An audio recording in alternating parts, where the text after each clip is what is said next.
Today, the World Cup is a giant global machine. Massive stadiums, billion-dollar broadcasts, sponsors everywhere, fans crying in full body paint, people shouting at referees in languages the referee does not understand. But the first World Cup? The first World Cup did not begin as a perfect global mega event. It began as a bold idea, a long boat trip, and a lot of countries looking at the invitation and saying, yeah, maybe next time. Because in 1930, international football was trying to become something bigger. But before it became the biggest sporting event on Earth, it had to survive its first great opponent, logistics. And logistics came in wearing steel toe boots. In 1930, FIFA chose Uruguay to host the first World Cup. And honestly, on paper, this made sense.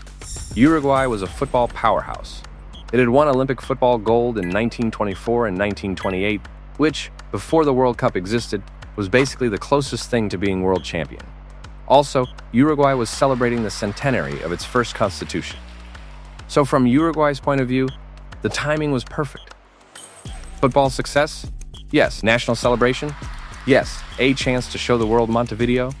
Absolutely, it was like Uruguay raised its hand and said, we have football, pride, and a party already scheduled. Bring the tournament here. FIFA said yes. And then Europe looked at a map and said, wait, where exactly is Uruguay? There was just one tiny problem. Uruguay was far away from Europe. Very far. This was before casual international flights, before team jets, before players could complain about legroom on Instagram. European teams had to travel by ship. That meant days of travel, weeks away from home, lost work time, difficult costs, and arriving exhausted before even kicking a ball.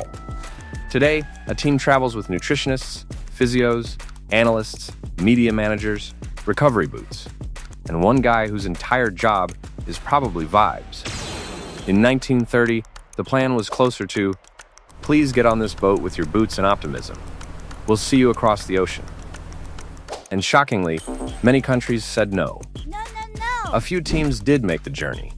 France, Belgium, Romania, and Yugoslavia crossed the Atlantic to play in the tournament. Some traveled together on ships, along with officials, referees, and even the trophy. Which means the first World Cup had a very strange energy. Part sporting event, part international tournament, part floating group project. Imagine being on that ship. You are a footballer, crossing an ocean to play in a tournament that has never happened before. There is no guarantee it will become famous. No one knows if this idea will work. And somewhere on board, the trophy is also traveling like a tiny royal passenger. The entire future of global football is basically in a suitcase. Eventually, only 13 teams took part. Today, the World Cup is enormous, with qualifying campaigns, confederations, giant draws, studio panels, and fans arguing over group difficulties 6 months in advance. The first World Cup was more like, okay, who actually came? There were teams from South America, North America, and Europe. But compared to the global monster the tournament would become, it was tiny. And because there were only 13 teams, the tournament had a strange early experiment feeling. Not bad, just new.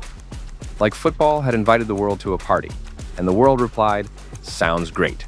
But Uruguay is very far, and I have work. The whole tournament happened in one city, Montevideo. Today, a World Cup spreads across entire countries, sometimes multiple countries, with airports, fan zones, media centers, and enough logistics to make a spreadsheet cry. But in 1930, Montevideo basically became the entire football world. One city. A few stadiums. A new tournament trying to prove itself. That sounds charming now. At the time, it was a logistical headache wearing football boots. Matches had to be organized, teams had to be housed, crowds had to be managed, and everyone had to pretend this brand new idea was definitely under control. Good job. Which is the official mood of almost every first attempt in history. Then, somehow, the experiment started working. The first matches kicked off. France played Mexico, the United States played Belgium, and France's Lucien Laurent scored the first goal in World Cup history. Which is an incredible thing to be remembered for, because every tournament since then has added more goals, more legends, more heartbreak, more people screaming. How did he miss that? But the first one had to come from someone. And in 1930, it came from Laurent. That goal mattered because it turned the World Cup from an idea into an event. Before the goal, it was a plan. After the goal, it was history with a scoreboard. And then came the final. Uruguay versus Argentina. Host nation versus neighbor. Football rivalry with extra emotional seasoning. By this point, the tiny experimental tournament had become a real sporting drama. Uruguay had the home crowd. Argentina had the firepower. The stadium was packed, the pressure was enormous, and suddenly, this little group project had turned into a continental football showdown. Uruguay beat Argentina 4-2 and became the first World Cup champion. The host nation lifted the trophy, Montevideo exploded with celebration, and FIFA's risky idea had survived its chaotic first test. The World Cup had not just happened, it had worked. Probably while several organizers quietly aged 10 years. From that messy little beginning came the global tournament we know today. Bigger stadiums, bigger money, bigger drama, bigger arguments about whether that was clearly offside. The World Cup grew from 13 teams in one city into a planet-sized football ritual watched by billions. But the funniest part is that the basic human behavior has not changed at all. In 1930, people shouted at a ball. Today, people still shout at a ball. We have better cameras now, more sponsors, more graphics, more slow-motion replays, more people pretending they personally understand defensive structure. But at the center of it all is still the same thing.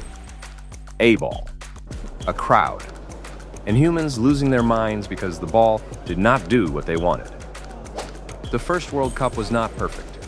It was small, risky, inconvenient, underattended, and held together by ambition, paperwork, and people willing to cross an ocean for football. But history often starts as a badly organized group project. And sometimes, somehow, the group project becomes the biggest tournament on Earth.